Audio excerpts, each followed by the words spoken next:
Hey, welcome. So today we're going to get into something pretty fascinating, an argument about why the most influential book in history, the Bible, is also one of the most profoundly misunderstood. We're going to unpack an idea that says the real reason for this has way less to do with what we read and everything to do with a world that we can't see. I mean, it's a real paradox when you think about it, right? So many of us have a copy sitting on a shelf somewhere. We hear bits and pieces quoted all the time. But the source material we're looking at today says that actually getting the big, unified story, well, that's a completely different ballgame. And this really gets to the core of it. The problem isn't that we can't get our hands on a Bible. We're practically swimming in Bibles, in commentaries and apps.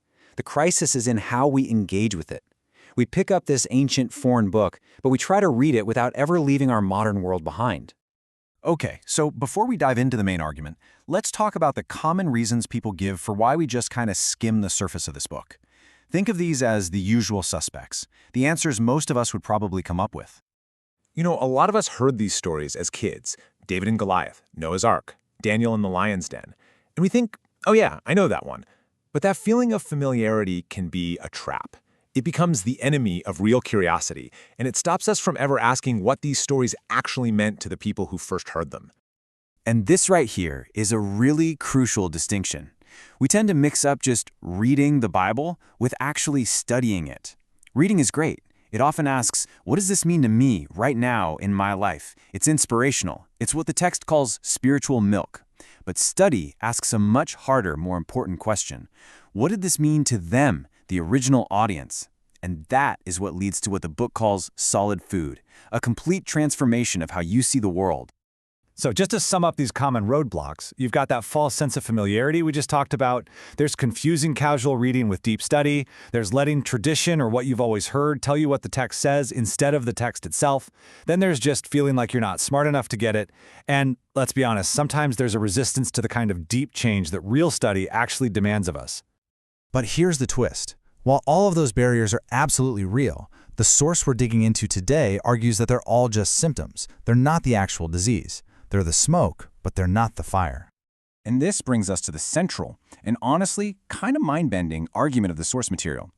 This is where we find what it calls the missing key to unlocking the entire biblical story. So here it is. The core idea is that we fundamentally misunderstand the Bible because we are trying to read an ancient, enchanted book through our modern, disenchanted eyes. And those two worldviews are in a constant, silent clash every time we open the pages. Think about it. Our modern world, for the most part, sees reality as material. It's just stuff, atoms, physics, things we can measure. The supernatural, if we think about it at all, is usually just a metaphor for something else. But the biblical authors, they lived in a totally enchanted world. For them, the cosmos was absolutely teeming with unseen spiritual beings, gods, angels, demons, spirits, and these weren't metaphors. They were active forces, real players in the story of human history. If you ignore their view world, you miss the entire plot. So to really get the story, the source argues we can't just read the words on the page. We have to try and enter the conceptual world of the authors. We have to learn to see the cosmos the way they saw it. Now, a huge piece of this ancient worldview is something called the divine council. And no, this isn't just a choir of angels with harps.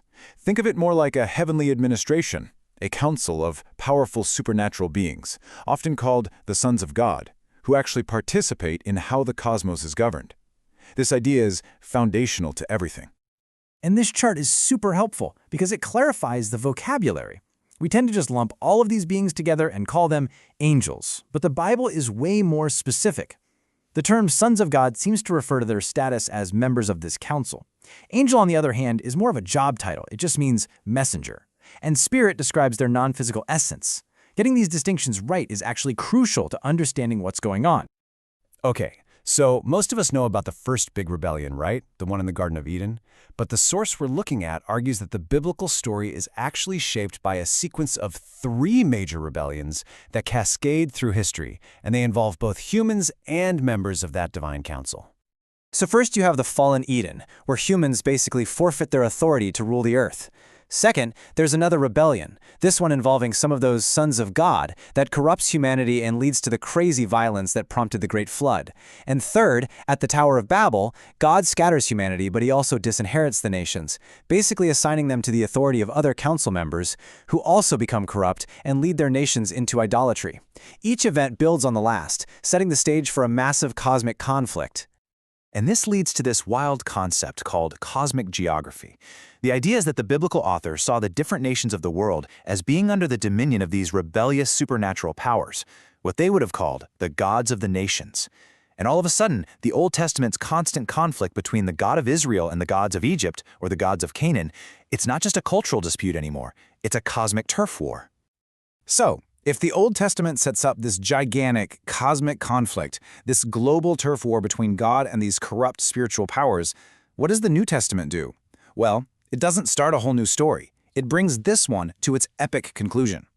And this is the payoff. The arrival of Jesus isn't just about giving us a new moral code or a plan for personal salvation. It's D-Day. It's the divine invasion to reclaim enemy-occupied territory and to defeat the corrupt cosmic powers that have held humanity captive for so long. I absolutely love this quote from the source material. It just reframes everything, doesn't it? The gospel, the good news, isn't primarily about managing your personal sins. It's about a king making a royal declaration that the war has been won, the enemy powers have been defeated, and a new kingdom is here. And what this means is that salvation is really about restoring humanity to its original purpose. Believers are adopted into God's family as children of God, and you should notice that's the same kind of language used for the divine council, the sons of God. The ultimate goal isn't just escaping earth to go to heaven. It's being reinstated in our role as rulers, co-reigning with Christ over a restored creation, and even judging those rebellious spiritual beings. So I'll just leave you with this final question to chew on. What changes for you when the Bible stops being a disconnected book of moral fables and becomes one single, unified, epic story of a cosmic war? A story about reclaiming a fallen world from darkness and restoring humanity to its rightful throne. It kind of changes everything.